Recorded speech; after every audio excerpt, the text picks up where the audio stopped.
Hi there, ladies and gentlemen.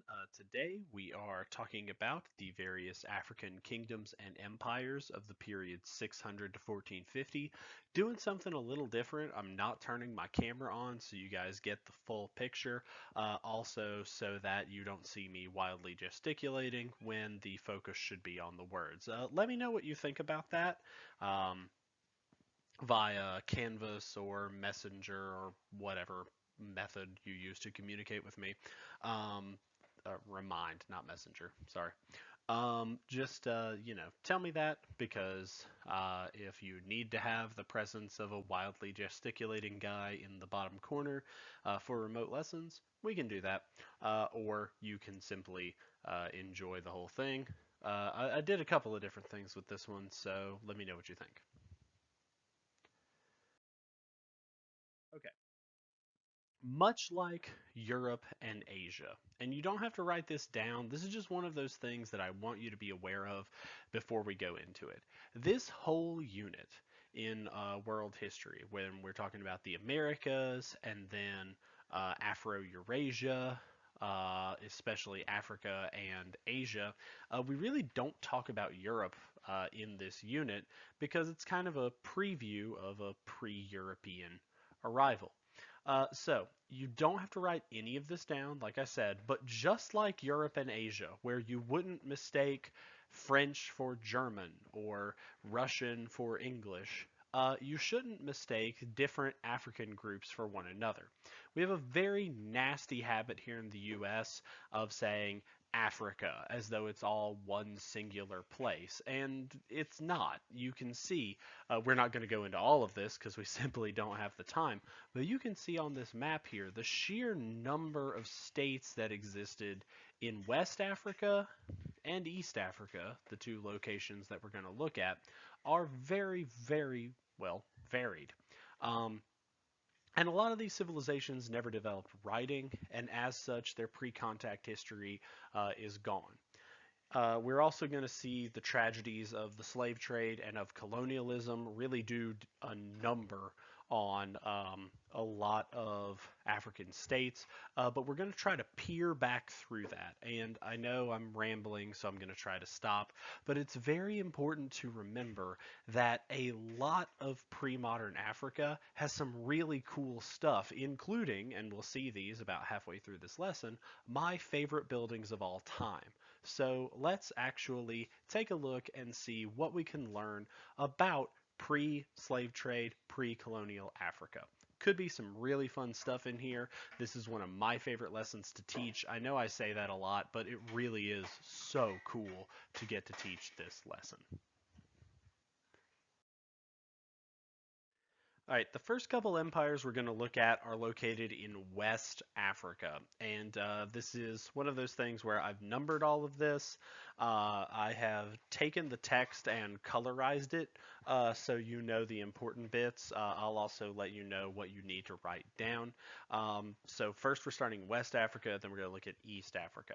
I opted to do colorized text instead of standard underlines because there's so many different empires we're talking about here. So again, let me know what you think. If you prefer this to underlining stuff, cool, great, let me know. If you're like, I like the underlined stuff better, let me know. Here we go.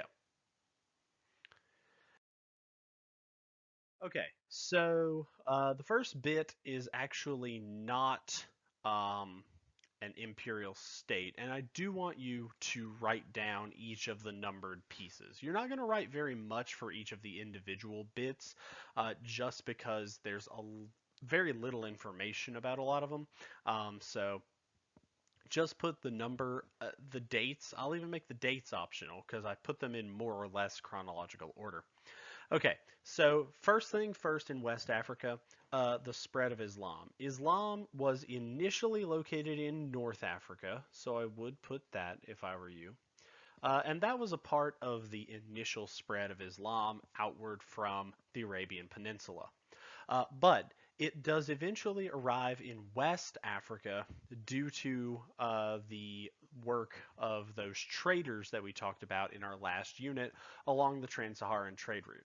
And you do need to be aware, and this is actually the last thing you're going to write down, is that the first converts in West Africa are going to be rulers. They're going to be the leadership who are going to convert to Islam. And the people are going to gradually and kind of slowly convert. So you might want to be aware of that too, is that the first people to convert are the elites, the rulers, and wealthy merchants. And then it's going to kind of slowly trickle down to the average person. But, and again, I'm not going to make you write this, but it is a very interesting thing to those of us who are historically minded. Conversion by the average person usually didn't feature a full conversion to traditional Islam. It usually blended different religious practices. Now, if you're looking at your question sheet, you'll note that the only thing I'm asking is who were the first West African converts to Islam. Hopefully, you're listening to this and not Googling it because it's not going to be a single person's name. It's going to be rulers and merchants if you want to get real technical. Okay, let's now look at some more traditional nation states. Okay, so number two, one of our more familiar names. Some of you may be aware that there's a modern country called Ghana. Ghana is named after, the Ghana that exists in 2020, is named after the Kingdom of Ghana. And Ghana, seen here on our map, is, and you do need to know this, the first great trade state in West Africa. Underlining it. Sorry, my lines aren't straight. I'm not good at drawing straight lines. You know that. You've been in this class for a while. Ghana is the first of those trade nations that we talked about. They're going to be trading gold for salt. They are the progenitors of that trans-Saharan trade that we talked about back in our last unit. And that's what you need to know about Ghana. They are the first major trade state in West Africa, and their trade goods are gold from the south traded with salt for or from the north. That's it. That's what we're putting here. A lot of these states, these trade states of West Africa, are going to kind of get samey to the point where we kind of look for individual aspects of them, and none are more individual than who we're going to talk about next. Okay, our next major trade kingdom is the Kingdom of Mali. They are another West African trade state. What we need to put for here. Wow, words are hard. What we need to put here is that Mali is a trade state. The Mali Empire is a trade state. Their religion is Islam, and their most famous ruler is a guy whose name I want you to know, not just because it's probably going to crop up on the test, but because it's super important and a really, really cool person. Mansa Musa. Mansa Musa is the emperor of Mali. Those are the dates of his reign, 1312 to 1337. He didn't die at 25. He ruled for 25 years. And he is, and here's one of the questions on your sheet, he is the richest person to ever live. He is incredibly important, Mansa Musa is, because he is a devout Muslim, but he also spends money and gives money very lavishly. He was, like I said, Islamic, and on his pilgrimage to Mecca, his Hajj, he actually gave away so much gold that he actually wound up crashing the economy of Egypt. He spent so much money in Cairo and other places in Egypt that he actually broke Egypt's economy. Imagine if you went somewhere on vacation and spent so much money that you busted the economy of the country you went to. That's what Mansa Musa did. That's how rich he was. He could accidentally cause inflation. That's amazing. The other thing that he does is the establishment of the city of Timbuktu, which is an actual place. And he establishes Timbuktu as a center of scholarship. I apologize if you cannot read that easily. Gold was a thematically appropriate choice for the Kingdom of Mali, but probably not a great one for your eyes. My apologies. Again, I'm not going to bore you by repeating myself, or at least I'm not going to bore you by making you repeat yourself in your notes, but Mali was a West African trade state trading salt for gold. And so we see that, but they do actually encourage the practice of Islam, and they do encourage Timbuktu to become a center of scholarship and of religious study.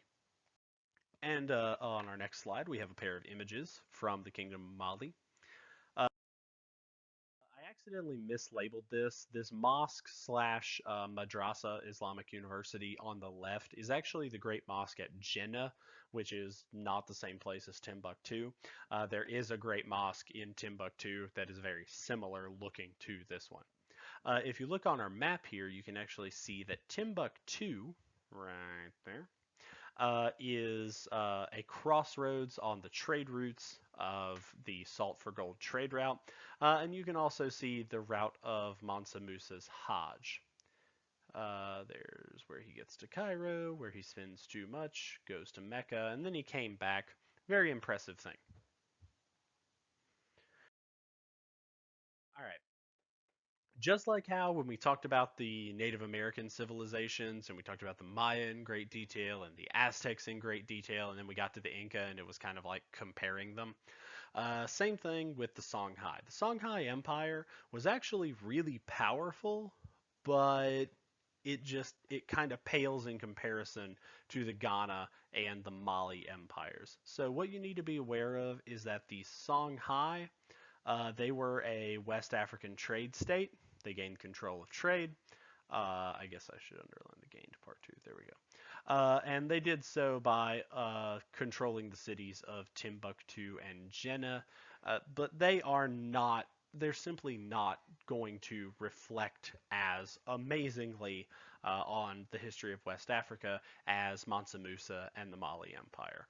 Still nothing to sneeze at. The Songhai Empire is amazing, but they are a successor state, and in many ways they mirror the earlier Ghana and Mali empires without adding a whole bunch of new stuff. All right, so now we're going to make our jump over to East Africa, look at a few kingdoms and empires over there, and we are going to be looking at that for the remainder of our time. Also, welcome to my students from second period who got the live lesson on Wednesday afternoon for West Africa, but now need their East African stuff to complete the questions and answer sheet. So we're all in this together now. Let's roll on. Okay, so number 5 is Aksum, by far the oldest of our states. You'll notice it's going to go all the way back to 100 CE, that is 100 years after the birth of Christ. So, Aksum is the earliest non-Egyptian African state of any note. What you need to know about it is they were regular trade partners with Rome and Persia, and they picked up Christianity from the Romans. They are a trade state first and foremost in East Africa as opposed to West Africa. They're trading gold, they're trading ivory, they are getting in return glass and other finished goods from the Romans and the Persians. Now, Aksum is going to collapse in the 900s, and you probably should put that, but the biggest impact of Aksum, and here's the thing you have to know because it's going to factor a lot into the next thing I'm going to tell you about. The biggest factor of Aksum is a Christian kingdom, and the region it controlled is still primarily Christian up and unto this day. Keep that in mind as we move forward. Okay. The next major East African kingdom that we're going to talk about is Abyssinia, which is also called the Ethiopian Empire. And you will note the dates, I hope, that this thing is going to last for 800 plus years. That's impressive, and that second number, 1974, that's not a typo. That's 1974 CE, like 12 years before I was born. Some of your parents were alive during that time period. Probably all of your grandparents were alive during that time period. Most of East Africa will convert to Islam for reasons we're going to discuss in a second, but the exception is the Kingdom of Ethiopia. Ethiopia inherits Christianity from uh, the Aksumite Empire. And Ethiopian Christianity develops its own stuff. It develops its own traditions and features. And the most impressive piece of Ethiopian Christianity, which, again, another one of those questions on your sheet, the East African Christian empires are Aksum and Ethiopia. The most impressive buildings of Ethiopia are going to be these rock churches. They are called the churches at Lalibela, and they are carved downward from a single piece of living rock. Check it out. Okay. When I tell you these are my favorite buildings of all time, I'm telling you that because that church that you are seeing right there, that I am drawing a poorly drawn rectangle around, as well as this church on the right, that is all a single piece of rock. It was all one stone carved downward. And I know I've turned my camera off, but I'm pointing downward. They are carved downward into the very earth. They are monolithic. They are made of a single piece of stone. And you guys, that is super cool. Here's some looks at the inside of these rock churches. Still very impressive. Okay. Great Zimbabwe is the next major East African trade state, and it is in southern Africa. In fact, it's located now almost exclusively inside of the modern nation state of Zimbabwe. And the greatest achievement of Great Zimbabwe was a city, the city called Great Zimbabwe. Great Zimbabwe had 18,000 people in it. Well, maybe it's difficult to establish because Great Zimbabwe never developed a writing system, so we don't know a bunch about it. Um, and it also had 36-foot high stacked stone walls. Really impressive stuff for any civilization, especially one that we really don't know much about. Here we have some images of Great Zimbabwe from on the right inside the citadel and on the left outside of it, kind of an aerial view. Again, a reminder that stone wall right there is 36 feet high in places. Really impressive. All right, the last of the imperial states we're looking at is the Swahili city states, or are the Swahili city states, I should say. So, starting in the 700s, the 8th century, Muslim traders began to swap their goods with the coast of East Africa. And the result is a whole bunch of little city-state trade ports. This map actually isn't 100% accurate because they actually went all the way up to about here, because there's a city called Mogadishu that's one of these trade states that is actually the capital of Somalia today. So an echo of history. Um, the Muslim trade states that are established along the coast are city-states. So just like ancient Greece, they don't always get along. They sometimes fight each other. They sometimes work together. And these are going to be people and traders of the cities of Mogadishu, Mombasa, Zanzibar, Kilwa, all sorts of other places.